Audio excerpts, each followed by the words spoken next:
dia, meus irmãos, a paz de Jesus Cristo. Quero cumprimentar a todos, aqueles que já estão online conosco, também aqueles que vão ver esse tempo devocional de meditação na Palavra de Deus. Este é um domingo muito bonito, em que a graça de Jesus Cristo e a misericórdia dele se renova sobre as nossas vidas. Eu quero cumprimentar a todos na paz de Jesus Cristo, em nome da Igreja de Nazareno de Barão Geraldo, pastor Rafael, todo o grupo de pastores da igreja, orando para que durante a semana Deus possa estar renovando as forças de cada um, e que nós possamos colocar o nosso coração todos os dias na esperança que nós temos em Jesus Cristo, aprofundando o nosso conhecimento na palavra, buscando esse Jesus maravilhoso em oração. Eu posso dizer que Deus nos deu ali no seminário, estamos ali meio que isolados em comunidade. Deus nos deu tempos especiais na presença dele e tem revelado a sua vontade a cada dia. E esse é o desejo do nosso coração para você e para a sua vida. Vamos, neste momento, colocar-nos em oração diante de Deus, pedindo a orientação dele para esses momentos. Amém? Jesus Cristo, eu quero te agradecer por estar aqui na tua casa e também, Senhor, juntamente com os meus irmãos, no mesmo propósito, mesmo online, mas no mesmo propósito, Senhor, de te adorar. Te agradecemos, Senhor, pela tua misericórdia, te agradecemos por essa semana, por tudo aquilo que tu fizeste na nossa vida e aquilo que tu estás fazendo. Te louvamos, Jesus amado, pela tua igreja, que ela é remida, Senhor, lavada no teu sangue, e mesmo que não esteja, Senhor, tendo a oportunidade, a possibilidade de se reunir como congregação no mesmo local, nós, Senhor, nos reunimos em espírito, Senhor, cada um na sua casa, no seu local, para te adorar, para te buscar e para dizer o quanto tu és bom para nós, Senhor. Nós não queremos deixar o nosso coração triste pelas circunstâncias que nós estamos vivendo, mas nós estamos buscando nessas circunstâncias a tua palavra.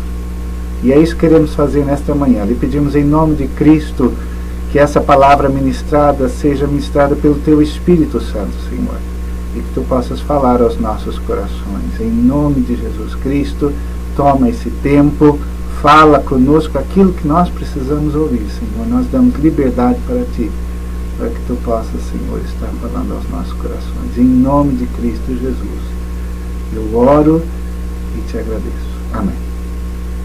Queridos irmãos, é um prazer estar aqui compartilhando a palavra de Deus. Nessa ocasião eu gostaria de voltar a um texto que eu já não volto há um bom tempo, mas é um dos textos interessantíssimos que eu tenho pregado várias vezes, que é Oséias capítulo 10. Oséias capítulo 10 é o segmento de uma, vamos dizer assim, da profecia contra aquele povo rebelde, que realmente não andava, não buscava Deus, apesar de ter toda a consciência, de ter toda a revelação. É interessante como nós encontramos palavras duras, mas ao mesmo tempo, se você for estudar a fundo o contexto do povo, vai perceber que realmente Deus está falando com um povo que conhece, que sabe. Em Oséias capítulo 10 eu queria ler até o versículo 12, que é o, vamos dizer assim, o objetivo, mas eu gostaria de dar um pouco do contexto desse versículo 12. Na realidade, na minha versão, que é a NVI, geralmente eu uso a NVI, o texto começa no versículo 17 do capítulo anterior. Então eu vou ler no versículo 17 do capítulo 9, que diz assim: Meu Deus os rejeitará porque não lhe deram ouvido, serão peregrinos entre as nações. Israel era como videira viçosa, cobria-se de frutos. Quanto mais produzia, mais altares construía. Quanto mais sua terra prosperava, mais enfeitava suas colunas sagradas. O coração deles é enganoso e agora devem carregar a sua culpa. O Senhor demolirá os seus altares, destruirá suas colunas sagradas. Então eles dirão: não temos nenhum rei porque não reverenciamos o Senhor. Mas mesmo que tivéssemos um rei, o que ele poderia fazer por nós? Eles fazem muitas promessas, fazem juramentos e acordos falsos, por isso brotam as demandas como ervas venenosas num campo arado. O povo que mora em Samaria teme pelo ídolo em forma de bezerro de Bet-Aven. Seu povo pranteará por ele, como também os seus sacerdotes idólatras, que se regozijavam por seu esplendor, porque foi tirado deles e levado para o exílio. Sim, até ele será levado para a Síria como tributo para o grande rei. Efraim sofrerá humilhação, e Israel será envergonhado por causa do seu ídolo de madeira. Samaria e o seu rei serão arrastados como um graveto nas águas. Os altares da impiedade, que foram os pecados de Israel, serão destruídos. Espinhos e ervas daninhas crescerão e cobrirão os teus altares. Então eles dirão aos montes: cubram-nos, e as colinas caiam sobre nós. Desde os dias de Gibeá, você pecou, ó Israel, e permaneceu assim. Acaso a guerra não os alcançou em Gibeá por causa dos malfeitores? Quando eu quiser, os castigarei. Nações serão reunidas contra eles para prendê-los por causa do seu duplo pecado. Efraim era bezerra treinada, gostava muito de trilhar, por isso colocarei o jugo sobre o seu belo pescoço. Conduzirei Efraim, e Judá terá que arar, e Jacó fará sulcos no solo. E este é o versículo que eu gostaria de terminar. Semeiem a retidão para si, colham o fruto da lealdade, façam sulcos no seu solo não arado. Pois é hora de buscar o Senhor até que ele venha e faça chover justiça sobre vós. Eu gostaria de ler novamente, versículo 12. Semeiem a retidão para si, colham o fruto da lealdade e façam sulcos no seu solo não arado, pois é hora de buscar o Senhor até que ele venha e faça chover justiça sobre vocês. Acabei de ler Oséias, capítulo 10, versículos de 1 a 12. Bom, irmãos, o texto é tenso, a situação também. Ser profeta nessa época não era fácil e, na realidade, Oséias está sendo boca de Deus com relação àquilo que o povo tem vindo a fazer. É tremendo, não é? Quando a gente nota logo nos primeiros versículos que a prosperidade, nesse caso aqui, a prosperidade, a alta produção,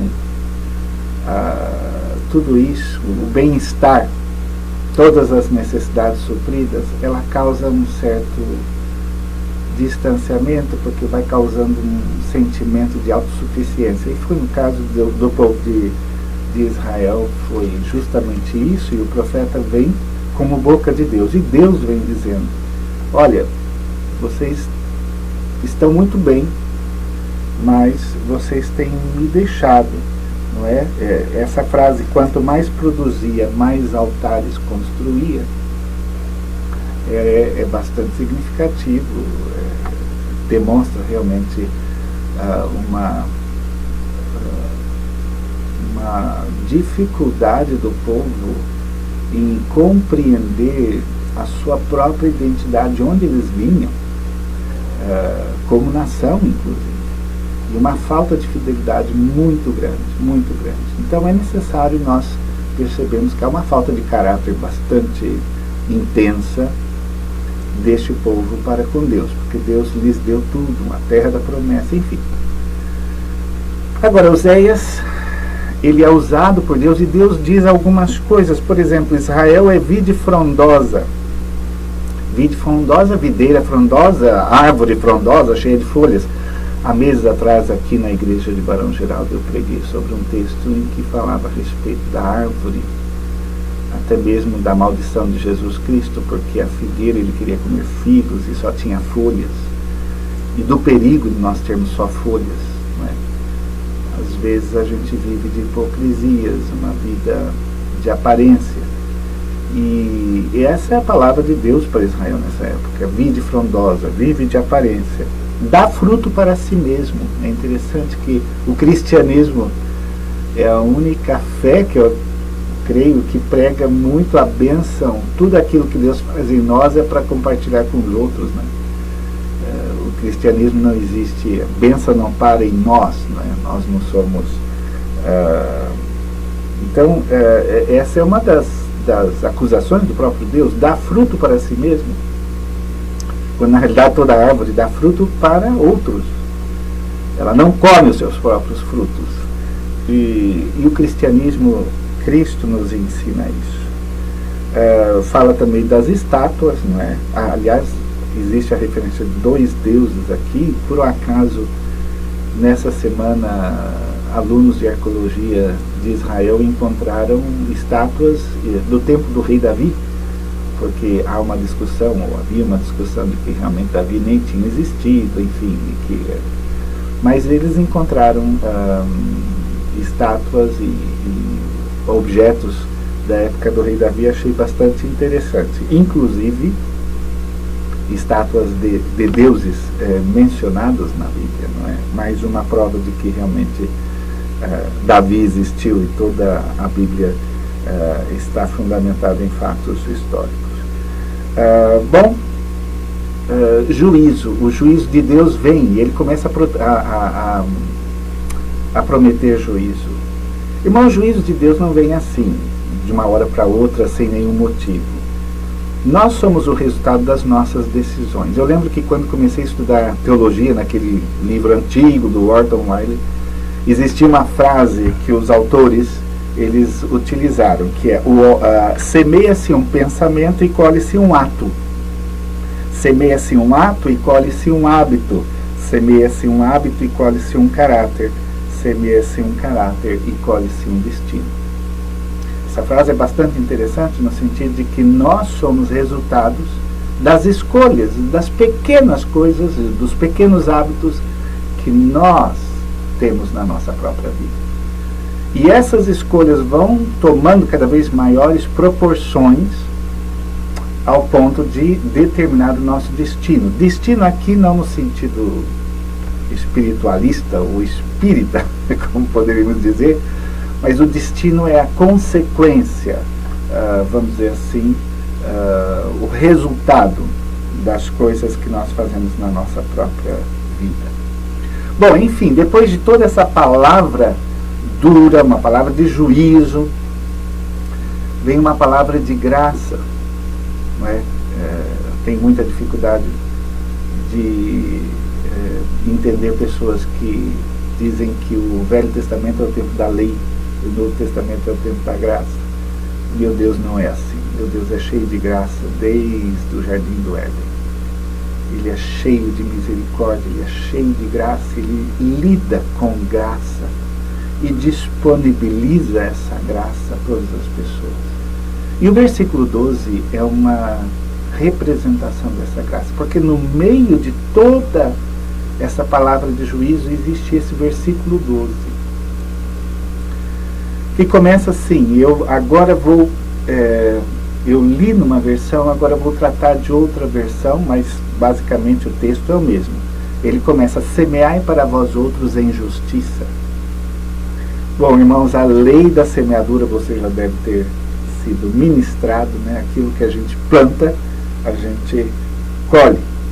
Mas a minha pergunta é: o que você tem plantado na sua vida? O que você tem plantado, não é? Quem semeia vento, colhe tempestade. Isso é um ditado popular, mas que na realidade é bíblico, porque você encontra em Oséias capítulo 8, versículo 7, as palavras: porque semearam vento e colheram tormenta. Não haverá seara, a erva não dará farinha, se der traga alusão aos estrangeiros. Enfim, a própria palavra diz: quem semeia vento, colhe tempestade. Muitos de nós às vezes estamos plantando ventos. coisas que na realidade não vão dar muito boa coisa no futuro. E nós temos que tomar muito cuidado com as nossas palavras, com as nossas atitudes, com aquilo que nós semeamos, mesmo na nossa vida ou na vida de outros. Por isso que a palavra diz: semeai para vós outros em justiça, semeai corretamente, semeai em justiça. Eu lembro que meu pai, quando eu era pequeno, nós vivíamos numa casa pequena, aqui em Campinas, e na frente da casa havia um jardim, na direita e na esquerda, uns 2 metros quadrados em cada lado. E do lado da direita ele plantou uma pequena árvore muito bonita. Eu era criança, ele plantou e ficou bonita na frente da casa, essa árvore tão bonitinha. Era um jardim que era, vamos dizer assim, ele era elevado, então eles tinham colocado terra nesse elevado, enfim, e no meio do jardim, 2 metros quadrados, meu pai plantou essa plantinha pequena, bonita. Só que havia um problema: essa plantinha se chamava paineira, se chama paineira. E se vocês sabem o que é uma paineira, essa plantinha pequena cresce e cresce e cresce e cresce, e tornou-se uma árvore com raízes que foi quebrando, inclusive, parte da calçada. Ou seja, plantou uma coisa bonita no lugar errado. E nós temos que perceber exatamente como plantamos na nossa vida, pois nós podemos ser plantas bonitas, mas plantadas no lugar certo, ou devemos plantar as coisas nos seus devidos lugares. Como diz o Salmo 1:3, pois será como a árvore plantada junto a ribeiros de águas, a qual dá o seu fruto no seu tempo, as suas folhas não cairão, e tudo quanto fizer prosperará. Mas tem que ser ao lado do ribeiro, tem que ser em local estratégico, tem que ser em local em que Deus garanta e Deus possa prosperar essa planta que nós plantamos. Devemos semear em justiça para Deus. E é interessante que eu já ouvi tantas mensagens sobre isso, e talvez você também, a respeito de semear sonhos. E nada melhor do que Eclesiastes 1:6. Lança o teu pão sobre as águas, porque depois de muitos dias o acharás. Reparte com 7, e ainda até com 8, porque não sabes que mal haverá sobre a terra. Ou seja, nós não sabemos o que vai ser os próximos dias, nem sabemos quando é que vai terminar essa pandemia, quando a gente já fica assim meio, né, quando é que vai terminar, e de repente vem o governador, diz que vamos ficar até maio, enfim. Mas na realidade, Deus nos dá a oportunidade de semearmos coisas, mesmo não sabendo, mas semearmos em justiça. Lança o teu pão sobre as águas.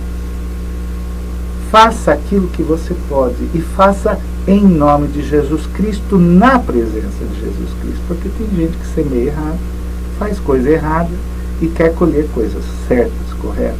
Mas não, aqui é semear em justiça, semear, e diz assim até mesmo o texto, né? Quem observa o vento nunca semeará, e o que olha para as nuvens nunca semeará. E eu amo Jesus Cristo, porque Jesus Cristo pede de mim ação, pede de mim atitudes. Eu, como estava aconselhando um jovem esses dias, e eu dizia: falta na sua vida atitude, porque ficar só analisando coisas não resolve. E nós temos que semear. Semear é atitude. É atitude. Quem semeia, colhe. E o texto continua: ceifai segundo a misericórdia. Quem semeia em justiça, ceifa segundo a misericórdia de Deus. Em Gálatas 6:7, só para reforçar a lei da semeadura: não erreis. Deus não se deixa escarnecer, porque tudo que o homem semear, isso também ceifará. Já falamos sobre isso. E 2 Coríntios 9:6 também digo isto: quem semeia pouco, pouco também ceifará, e o que semeia em abundância ceifará. Esse texto tem sido muito mal utilizado pela teologia da prosperidade. É interessante porque geralmente é relacionado com dar, ofertar. Mas por que não ofertar e semear amor na vida das outras pessoas? Semear generosidade, ajudar realmente os mais necessitados nessa época de dificuldades, abrir a mão, estender a mão, uma cesta de alimentos, uma roupa para beber, uma ajuda na compra dos remédios que a pessoa realmente não tem condições de comprar. Nós devemos semear e não pensando em colher para nós mesmos. Mas é interessante porque Deus também nos abençoa muito quando nós abrimos o nosso coração. De graça recebeste, de graça dá. E há muitas promessas que Deus abençoa aquele que tem um coração aberto. Em 2 Coríntios 8, 14 nós encontramos: mas para a igualdade, nesse tempo presente, a vossa abundância supra a falta dos outros, para que também a sua abundância supra a vossa falta e haja igualdade. Como está escrito: o que muito colheu não teve de mais, e o que pouco não teve de menos. Esse é o propósito da colheita. Nós colhemos muito mais na vida quando nós temos o coração aberto e semeamos muito. Mas é interessante porque até essa colheita ela serve para abençoar outros. Bom, continuando, para nós terminarmos aqui a nossa meditação, lavrai o campo da lavoura. Isso é outra atitude que o povo tinha que fazer. Isso é uma aplicação bastante espiritual, simbólica. Lavrai o campo da lavoura. Não era tão simbólico porque eles sabiam que era o que é lavrar o campo da lavoura.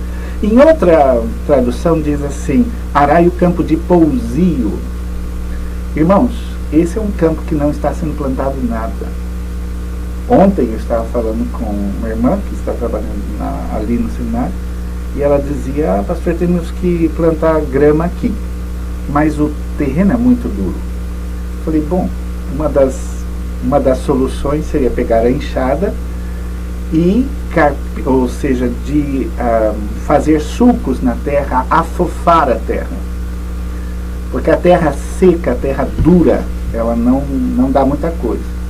E o campo de pousio é aquele que já não se planta muita coisa, então tem que ser preparado. E preparar o campo das nossas vidas, irmãos, é uma das coisas mais necessárias.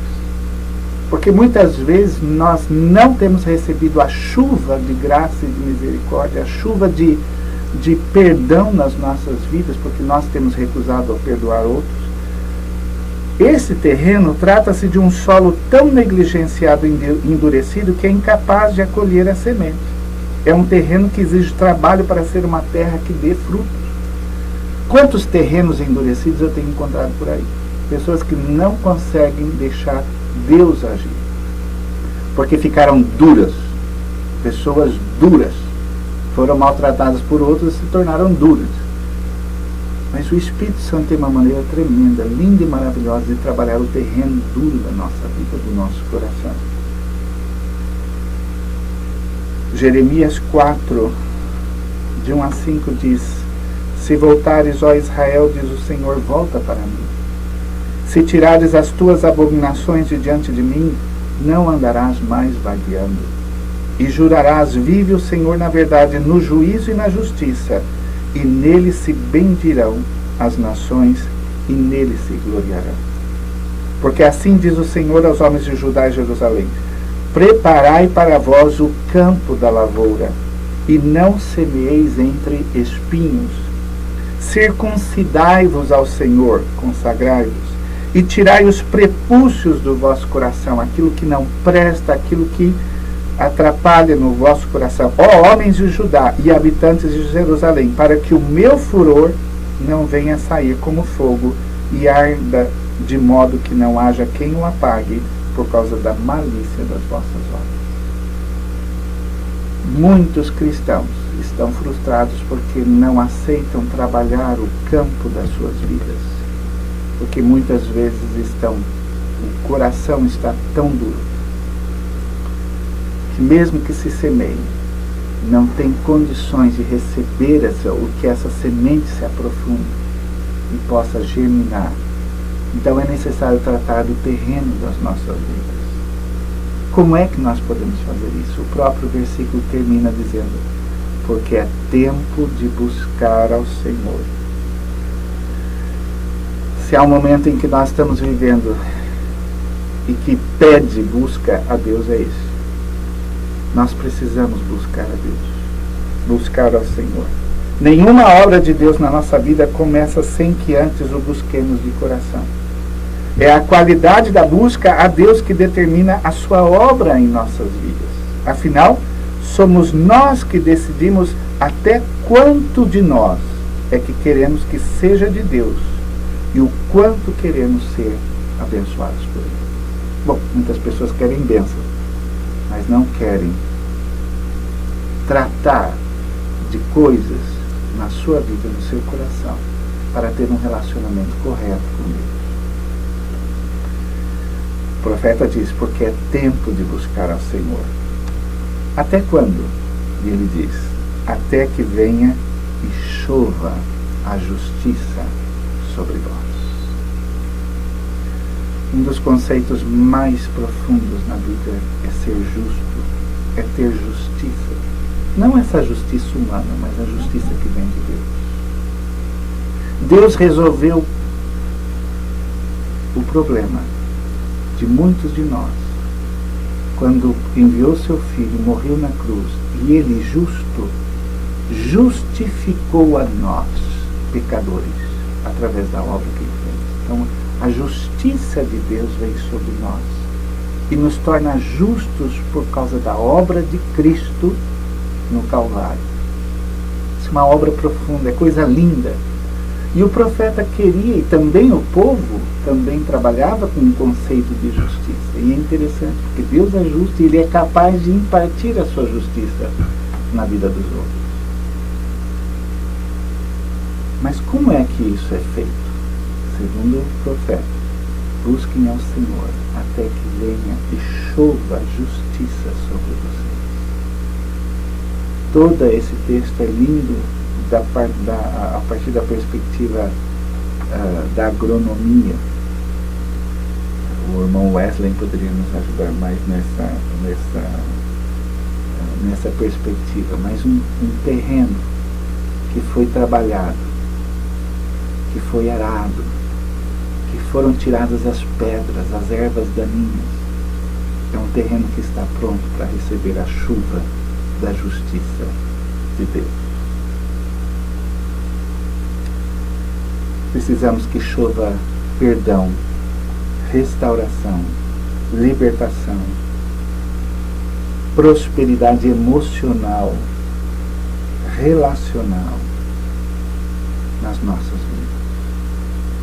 Provérbios 11:18 diz: o ímpio faz obra falsa, mas para o que semeia justiça haverá galardão fiel. Em Gálatas 6:8: porque o que semeia na sua carne, da carne ceifará corrupção, mas o que semeia no Espírito, do Espírito ceifará a vida eterna. Queridos, que esse texto possa ter falado ao seu coração nesta manhã. É uma palavra em Oséias, capítulo 10, que de tanto juízo, inesperadamente, nós encontramos no versículo 12 essas palavras lindas, preciosas de Deus. Porque Deus ama o povo. Deus te ama. Mas Ele quer que você tome atitudes. Primeiro analisando o que você está semeando. Aquilo que você também está colhendo, segundo aquilo que você semeou. Mas Ele quer que você limpe o seu terreno. Limpe o seu coração, permita que o Espírito Santo tire tudo aquilo que não presta do seu terreno duro, em que não está crescendo coisas que deveriam crescer. E que assim, através de um bom plantio, num bom terreno, Deus possa te dar a bênção de ser muito frutífero e que abençoe muitas outras pessoas. Vamos orar? Jesus Cristo, eu quero te agradecer pela bênção da tua palavra, por aquilo que tu tens falado aos nossos corações nessa manhã. Toma, Senhor amado, em nome de Jesus Cristo, tudo aquilo que foi dito e aplica às nossas vidas, porque nós precisamos de Ti. Deus, ajuda-nos a tirarmos os olhos um pouco da sociedade, dos políticos, de tudo aquilo que está acontecendo. Ajuda-nos a colocarmos os nossos olhos para dentro de nós mesmos e analisarmos aquilo que nós estamos semeando para nós. Em nome de Jesus, dá-nos a graça de permitirmos que o Teu Espírito Santo venha. E Tu mesmo, ó Deus, como um bom agricultor, ajuda-nos, Senhor amado, a vivermos na videira e a sermos ramos frutíferos. Toda a Tua palavra fala a respeito de plantas e de nós sermos também frutíferos. Tem misericórdia da nossa vida. Tira, Senhor, do nosso terreno toda a dureza. Coloca, Senhor amado, todo o adubo necessário da Tua palavra, da oração, do jejum, da generosidade, enfim, tudo aquilo que nós possamos investir na nossa vida para sermos frutíferos na Tua obra. Em nome de Jesus Cristo, nós oramos e Te agradecemos.